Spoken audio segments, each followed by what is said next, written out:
welcome. It's 11/11, Skyrim's 10th anniversary. Thank you so much for being here with us. We cannot believe that it's been 10 years. And the longevity of this game has been an incredible blessing to all of us here at Bethesda, and that's thanks to all of you. Yes, we made the game, but there's always that element that we can never create, and that's all of you coming into the world and making it your own. And it's all of you that have kept it alive for the last 10 years. Just, it's so incredible, and we can't thank you enough for the passion and everything you've brought to the game, and that fuels us in everything that we do. When we start a game, we don't usually start with a list of features, really. We start with an experience. How do we want the player to feel when they enter the game, when they enter this world?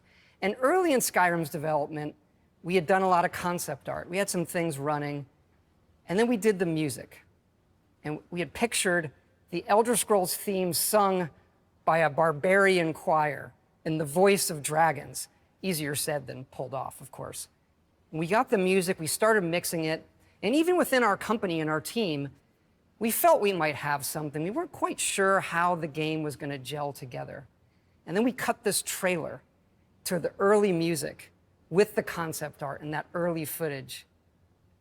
And it sang. It was incredible. Everybody in the team can probably remember that moment. And even today, when I hear the music and it rises up at the end in the trailer as the dragon flies through the valley, the hair literally stands up on my arms. So thank you for being here. I'd like to introduce the legendary London Symphony Orchestra and the London Voices Choir to take us once again on a journey through Skyrim.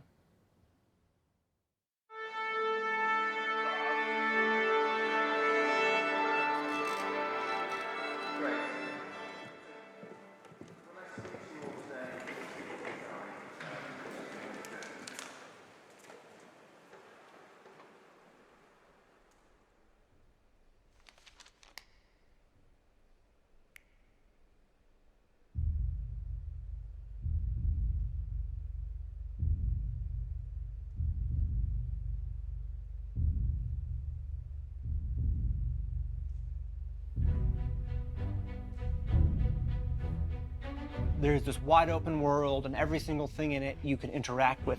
I'd never seen anything like that before. I'd never experienced that level of immersion. Just the opening, the way it pulls you in, this is better than any movie that I've ever seen. You gotta start learning about this world, because this world isn't about to teach you, because this world assumes you live in it. There's a lot of chaos, but I'm intrigued, because I like chaos. You're a god, and you don't know you're a god. And you just become stronger and stronger throughout it. I just had to have more. I had to know more, I had to see more.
I think it must look very strange as I'm just spinning around in all of the taverns trying to get the perfect picture of that bowl of fruit, or, you know, really zooming in to see what kind of cutlery they have.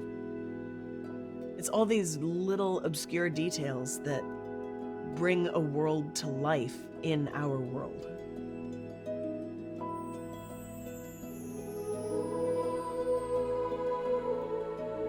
Well, I've always loved fantasy. When I first played Skyrim, I'd never seen anything like that before. I'd never experienced that kind of immersion in a game. I just had to have more. If you lived in a world like Skyrim, wouldn't it be fun to make a meal from that?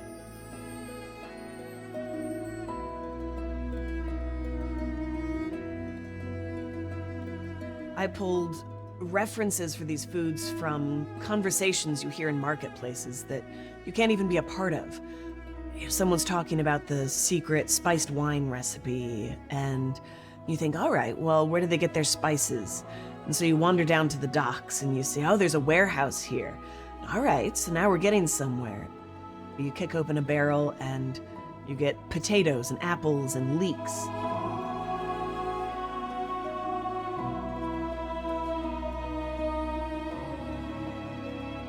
We suddenly found ourselves with a cookbook deal. I could not have anticipated this is where my life would go. To be gatekeepers to this hidden world. Its sight, its sound, its taste.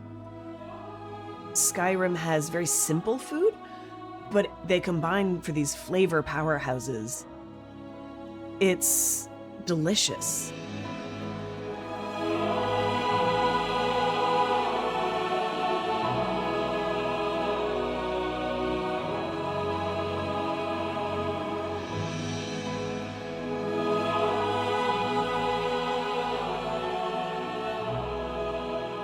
Someone will bring a cookbook up and say, this recipe has become a staple in our household, and my kids even like it. That's really amazing to me, that I've quietly, secretly become a part of people's lives, to feel connected to so many people in that way.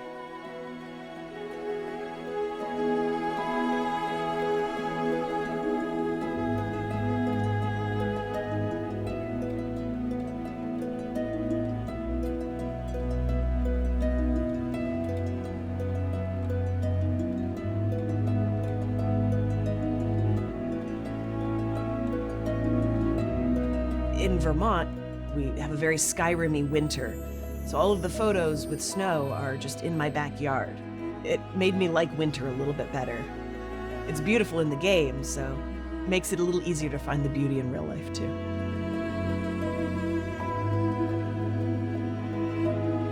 I like the meads. They're one of my favorites. The cheese and leek crostata, the sweet rolls, because you can't not make sweet rolls for Skyrim.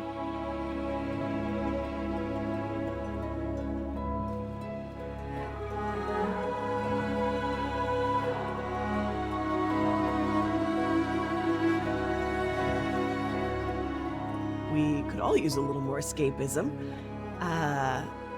It's an honor to be able to add to the world and to the fandom.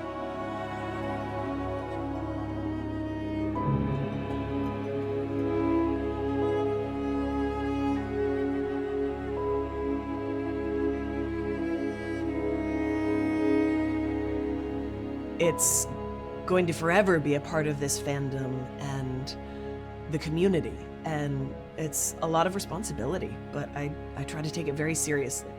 Not too seriously.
was just trapped in a vicious cycle.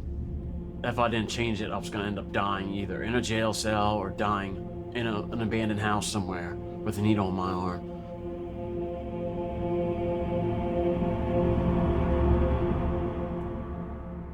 I grew up in Wrightsville, Pennsylvania, which is out in the country. Me and my stepbrothers, we'd play outside every day. It was a good childhood. When I was 20, I got addicted to opiate painkillers. After that, it was just a slope downhill to where eventually I was shooting heroin. Put my family through hell. They had enough, they kicked me out.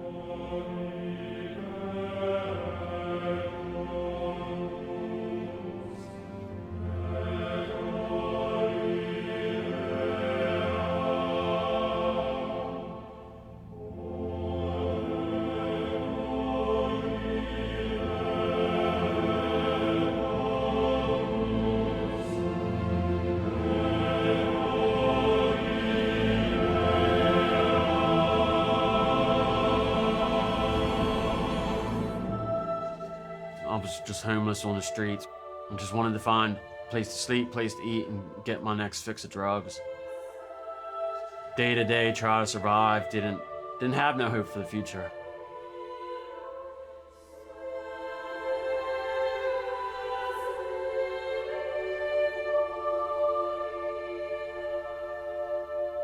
And I was in and out of jail. And eventually got caught selling heroin. I enrolled in a drug treatment court, and they found housing for me, which was a lot of restrictions that I just was never used to before. Curfews, going to meetings, NAAA meetings every single day, chores, community service. From 7 in the morning, had to be out of the recovery house, and had to be on the street looking for a job, walking everywhere till 5 o'clock at night, walking 10, 15 miles a day. So it was pretty exhausting.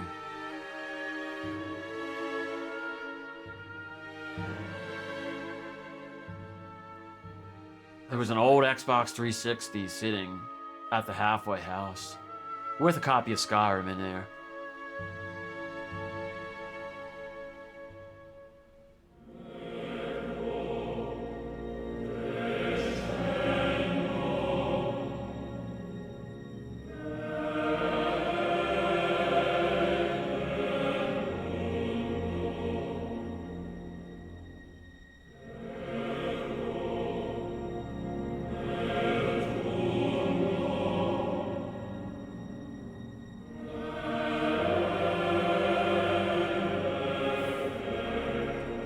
Without Skyrim, I don't think I would have stayed in recovery.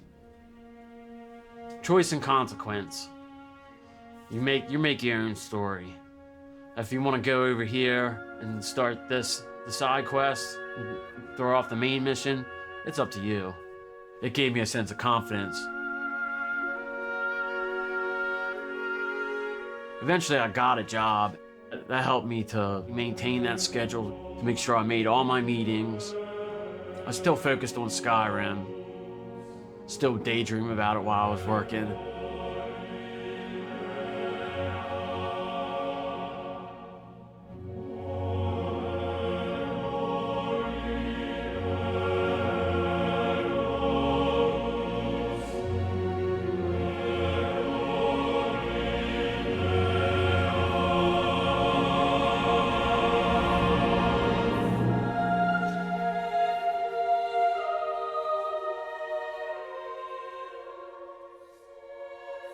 I was in several Skyrim and Fallout groups on Facebook. There was this girl in there. Skyrim Addicts was the group. She was completely in love with Skyrim as much as I was. So it was just an instant connection.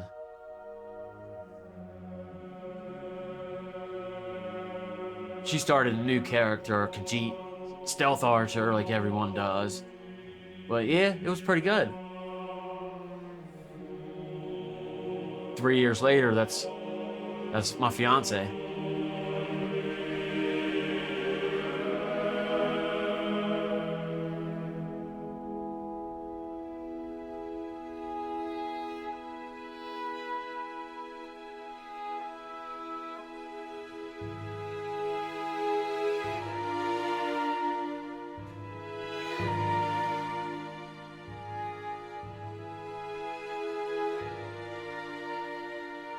And then to have our son involved in it.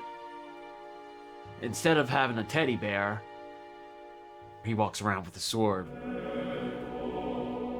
That's his thing, is running, sword fighting, just from watching us play Skyrim over the years.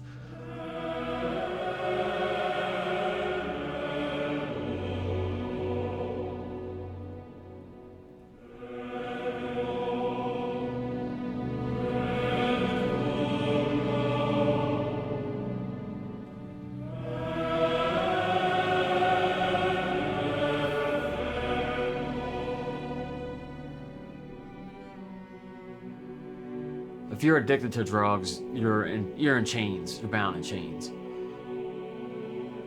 When I decided to change my life, I was in chains, just like the start of Skyrim.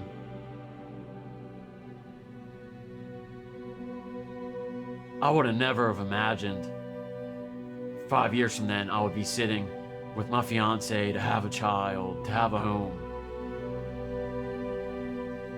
where I don't have to worry about being alone. I would have never dreamed of, never even thought it was possible. But it's because of Skyrim that I was able to change my life for the better.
I'm an ICU nurse.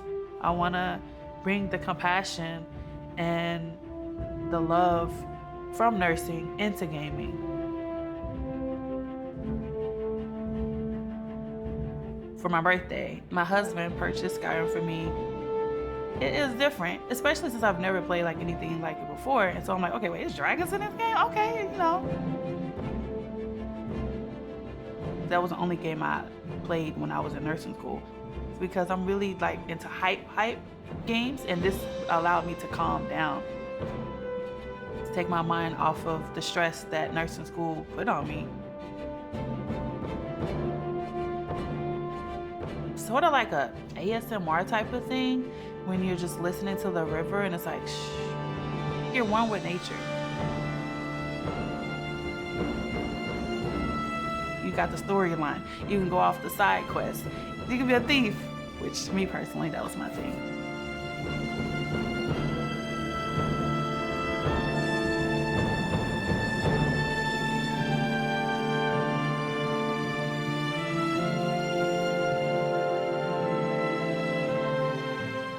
With Skyrim, you can't predict what's gonna happen because the dragon just pop up out of anywhere and then you're like, okay, here we go. It's the same like with nursing and the patients. They're scared. You have to make sure you put your game face on.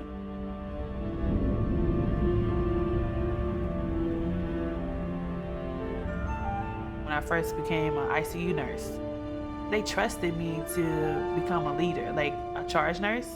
And I'm like, did this, you know, I was the leader of the Dark Brotherhood. Like, I don't know, like, I know like a lot of people's like, you're so silly, this doesn't even make any sense, but it does, because before I became a nurse, I've already learned how to lead in the game.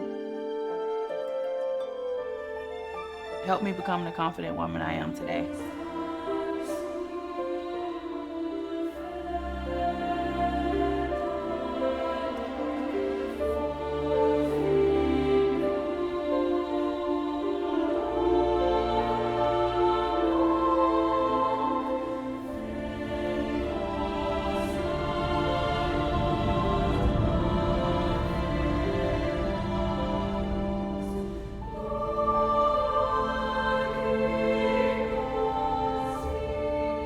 Someone we can't save, but the ones that we do, you know, after they get better, they'll come back and I'm like, hey, I appreciate you taking care of me. You don't understand, you know, you saved my life, you know, you helped me.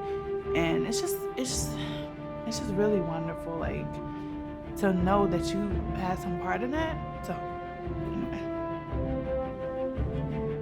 It's so hard to see all of that stuff mentally and then try to detach from it when you come home. Playing Skyrim, I feel like I'm in a safe place.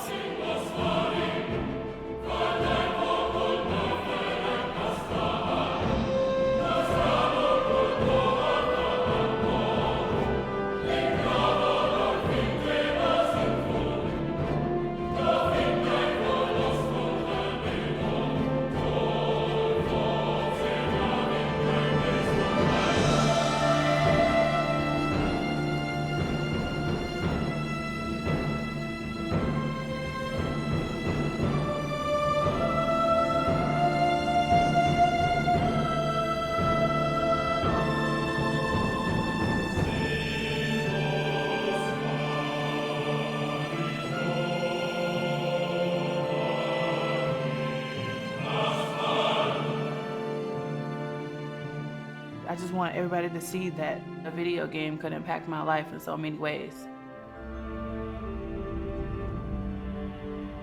All right, hey y'all.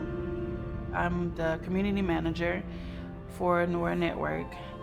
Yo, your hair look good though, for real. What you do to it? It's like a sisterhood, Black femmes mostly, because it's Black women and non-binary.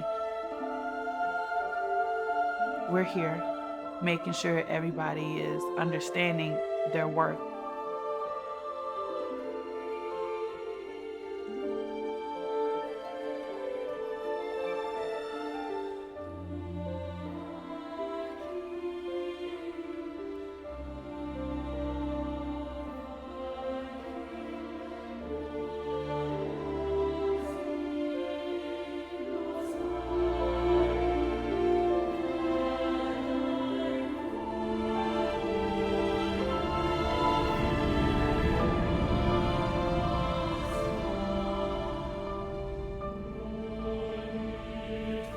You always have that one game that actually changed everything for you. So when I found Skyrim, the creativity, the storyline, learning how to become the Dragonborn, using my powers, you know, enhancing the powers as I use them, I'm something special. Like, out of all these people, I'm the Dragonborn. Out of everybody in the world of Tamriel, I'm the Dragonborn. Like, I'm special.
When Skyrim first came out, I think I probably watched the first gameplay environment showcase trailer many times in my AP computer science class when the teacher wasn't looking. You could go to any place, the world was massive, and every single thing in the world you could interact with. And that was just astounding for me at the time.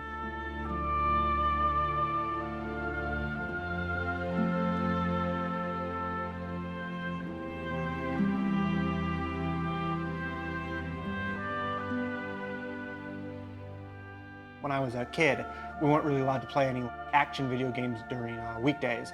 I got my start making custom content on Morrowind. I'm gonna see if I can go into the files and change this.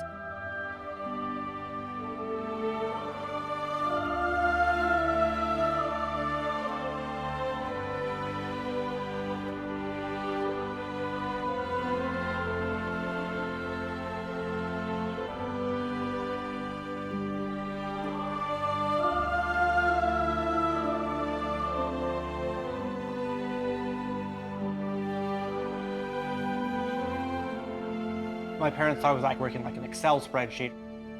I would be working with mod tools and stuff to make the few games I had last even longer.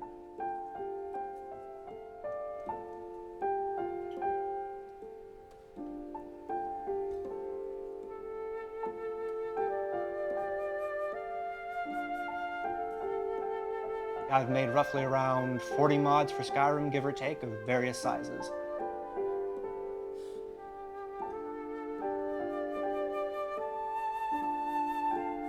My best and most famous mod, I think, is the one that replaces all dragons with Thomas the Tank Engine.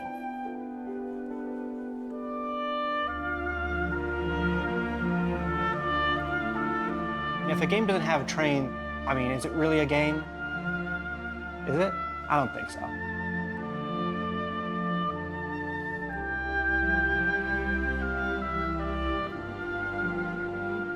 It was literally just a model swap. It took about 30 minutes to make. And I loaded up the game, and instead of the dragon coming down to rescue you from the execution by accident, it was just a tiny little Thomas the Tank Engine thing. And it was just the most hilarious thing I had ever seen. I was laughing for like 5 solid minutes because it was just so ridiculous to see this thing. Like, there's a scene where the dragon like lands and burns a guy to death, but instead it's a tiny little Thomas the Tank Engine just lands and just expressionless breathes fire all over the guy. It was just amazing.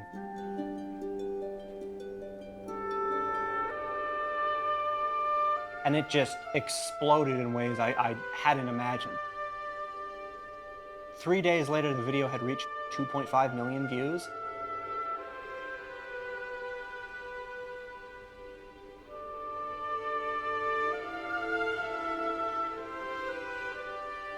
I was actually in college class. I see the 2 guys in front of me on the computer watching the video. I'm like, you realize I made that, right? And they're like, no, you didn't. But I did.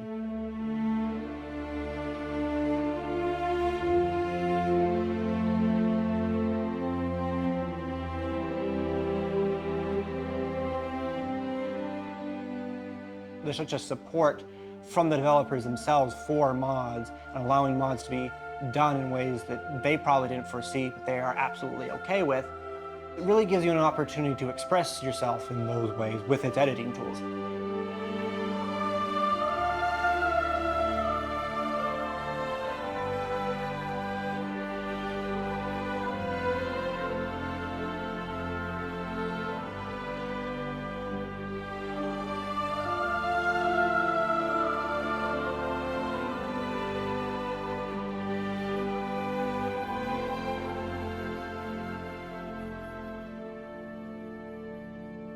Every day, fans are making this game even more massive. There's always new content to download and play. There's always new quest lines. There's always new technology being developed by modders to push the game even further beyond.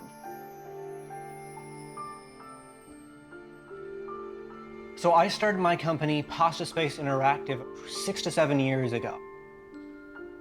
Without Skyrim, not only would I not have a career, I simply wouldn't be Trainwiz. I'd just be me. And I can't have that.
So growing up, obviously in the Middle East, there were a lot of rules about how I could behave, or the things that were appropriate for me, or the things that were permissible for me.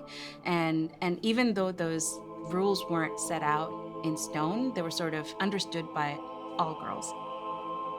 As much as my parents supported me, they really didn't like that I wanted to go in and play Street Fighter. I definitely remember the first time I saw Skyrim. I walked into my then boyfriend's apartment to surprise him because he lived in a different city. And he was just hooked to his computer, chopping wood nonstop. And he didn't even notice that I had walked in. Hey, surprise, I'm here. And he looked up, and then after greeting me, he went right back to chopping wood. And seeing that wilderness, and you can actually feel that cold. I didn't know a video game could make you feel like that. The open world, to the characters, the customization. When you go on an adventure like that together, it just kind of bonds you from the start.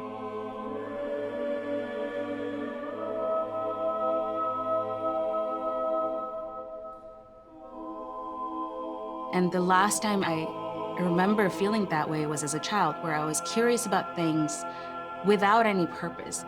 But now I was learning about these races and these regions in the game, and all these specific skills that I was probably never going to use in real life. And I was just as curious.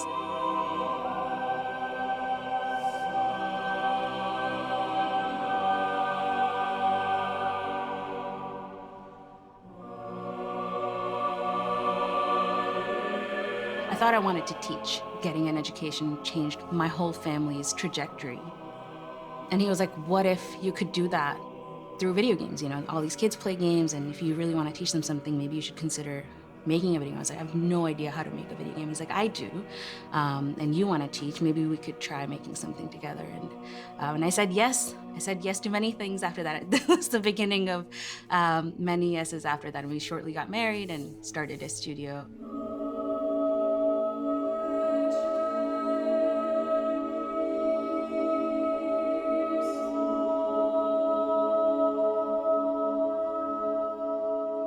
Where are the girls? Like, why can't I find any girls to come join a studio founded by a woman? I'd worked on Wall Street, I worked in academic research, I went to MIT, which is a heavily tech school, but I never felt like I was the only woman in the room, and yet here I was building my own company, and it was me and 6 other boys.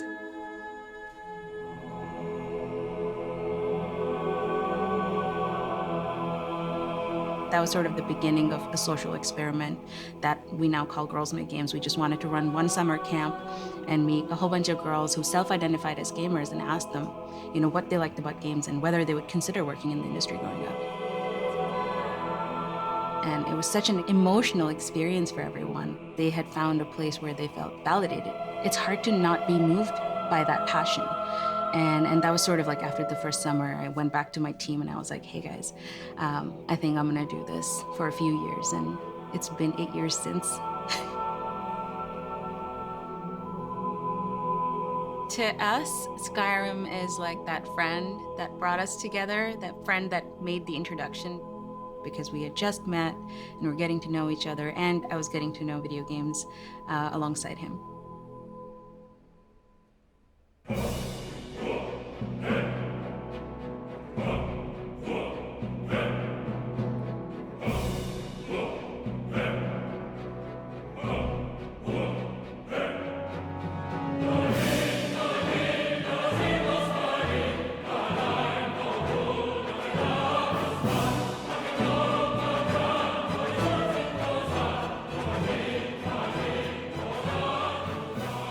I remember stopping and taking a deep breath and thinking, yep, this is my game. This is gonna be me for the rest of my life playing this game. Таким образом, Skyrim стал новой главой не только древних свитков, но и новой главой моей жизни. Ensimmäisen kerran, kun mä astuin ulos Helgen kiipistä 2011 marraskuussa, mä en osannut kuvitellakaan, kun mä katselen sitä vuorimaisemaa ja niitä metsiä, että mihin mä päätyisin Skyrimin myötä. Waar dan die hele wereld zich voor je openzet dat je alles kan doen. تروح تسوي اللي تبي في أي مكان وتختار أي مسافة تحتاج وأي قرار تشوفه مناسب. I gave her the controller, looked her straight in the eyes and said, "Here, try it." She played from 10 p.m. till 4 in the morning. El juego me ha marcado porque llevo un tatuaje del logo de Skyrim. It almost feels like it was just yesterday that I was traveling up a mountain for the first time and I could feel the icy wind, I could hear a dragon roaring and flying in the distance. Le combat contre la première araignée m'a foutu la peur de ma vie. صراحة حرفيا قفلت اللعبة أكثر من مرة. We kept playing it, passing the baby and the controller back and forth. El tema de Skyrim me ha calado tan profundo que incluso he escrito varias novelas sobre Skyrim. Мне потребовалось научиться гриму для образов, и теперь я профессионально работаю гример. سكايرم خلتني أتعمق أكثر في عوالم الألعاب المفتوحة خصوصا ألعاب الرول بلاي. La montagne, la forêt, le tertre. Oh bah Skyrim, c'est avant tout des sujets de conversation où que vous soyez, puisque qui n'a pas joué à Skyrim après tout. El juego ha tenido demasiado impacto en mi vida, gracias a él he logrado formar una comunidad muy grande y además he conocido un montón de personas importantes para mí que comparten la misma pasión que yo por el propio juego. I'll probably be playing Skyrim in another 10 years' time. I am still learning and finding new discoveries, locations, quests, characters. Yıllardır oynuyorum, yıllarca da oynarım. Parece que no importa cuánto juegues, siempre habrá algo nuevo a la vuelta de la esquina. It changed it for me. Like, it gave me more inspiration. The amazing impact Skyrim and the Elder Scrolls has had on my life. Because it is so rich a world, it really raises the bar. It's become less of a game and more like a platform for expression. I've reached a point in my life where I can't imagine what it would be like otherwise.